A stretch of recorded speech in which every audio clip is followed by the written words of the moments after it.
సజ్జలకు Pavan Kalyan mass warning. YCP నేత సజ్జల రామకృష్ణారెడ్డికి జనసేనాని Pawan Kalyan mass warning ఇచ్చారు. మా అన్న చిరంజీవి జోలికి రాకు నువ్వు. ఆయన ఆజాత శత్రువు. చిరంజీవి కాంగ్రెస్లో ఉంటారో వేరే పార్టీలో ఉంటారో ఆయన ఇష్టం. వైసీపీకి మద్దతు ఇచ్చినప్పుడు సొంత తమ్ముడినైనా నేను ఒక్క మాట మాట్లాడలేదు. సజ్జల గారు, మీరు చిరంజీవి రాష్ట్ర ప్రజల జోలికి రావద్దు, ఒళ్ళు దగ్గర పెట్టుకుని మాట్లాడాలి అని పవన్ కళ్యాణ్ హెచ్చరించారు. సముద్రపాలు కాకుండా చుట్టమే జనసేన ఎన్డీఏ కూటమి లక్ష్యం. ముఖ్యంగా యువతకి స్కిల్ డెవలప్మెంట్ శిక్షణ ఇచ్చి మీ కాళ్ల మీద మీరు నిలబడగలిగేలాగా ప్రతి పనికి ప్రతి చేతికి పని కల్పించడమే కూటమి లక్ష్యం. ముఖ్యంగా చేతి వృత్తులు కుల వృత్తులు పరిరక్షించడమే కూటమి లక్ష్యం. 50 సంవత్సరాలు దాటిన బీసీ ప్రజలందరికీ నెలకి 4,000 రూపాయల పెన్షన్ ని 1వ తేదీనే ఇంటి వద్దన అందజేస్తాం. స్కూల్కి వెళ్లే ప్రతి విద్యార్థికి సంవత్సరానికి 15,000. ఎంతమంది పిల్లలు ఉంటే అంతమందికి ఆ తల్లికి అందజేస్తాం.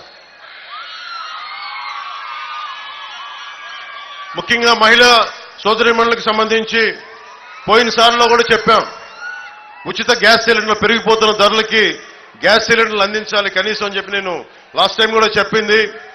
ఈసారి కూడా తెలుగుదేశం పార్టీ మేనిఫెస్టోలో మాది కంబైన్డ్ మేనిఫెస్టోలో మాది ఇదైంది. సంవత్సరానికి 3 గ్యాస్ సిలిండర్లు మా ఆడపడుచులకి, మా మహిళలకి, మా అక్క చెల్లెలకి, మా యువతులకి ఉచితంగా అందజేస్తాం. రైతులకి ప్రతి సంవత్సరానికి 20,000 రూపాయలు ఆర్థిక సహాయం అందజేస్తాం. ప్రతి మహిళకి నెలకి 1,500 అందజేస్తాం. మహిళలకి ఉచితమైన బస్సు సౌకర్యం కల్పిస్తా ఉన్నాం.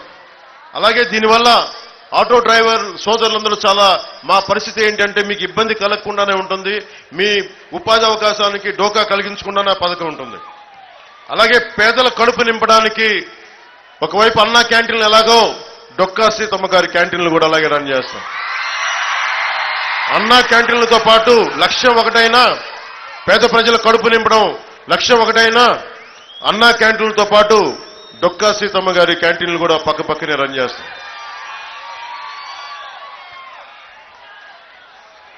స్థానిక సంస్థల్లో జగన్ వచ్చి 34% ఉన్న బీసీ రిజర్వేషన్లని 24 చేశారు.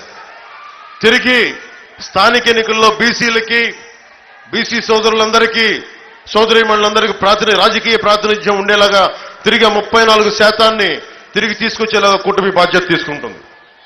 అలాగే బీసీ, ఎస్సీ, ఎస్టీ, మైనారిటీ నిధుల్ని, సబ్ ప్లాన్ ఫండ్స్ ని వాడికి అందజేస్తాం. ఎట్టి పరిస్థితుల్లో కూడా ఆ నిధుల్ని దారి మళ్లించకుండా చర్యలు తీసుకుంటాం.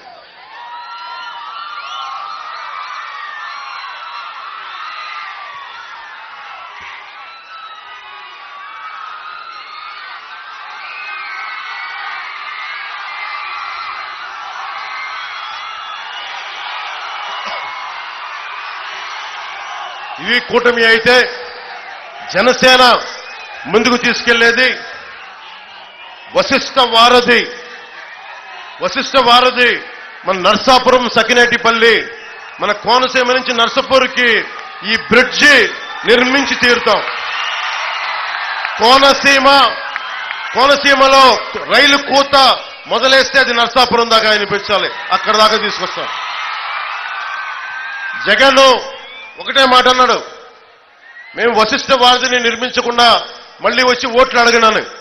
ప్రసాద్ రాజు గారికి ఒకటే చెప్పండి, నీకు ఓట్లు వేస్తే మీకు హక్కు లేదు, అడిగే హక్కు లేదని చెప్పండి.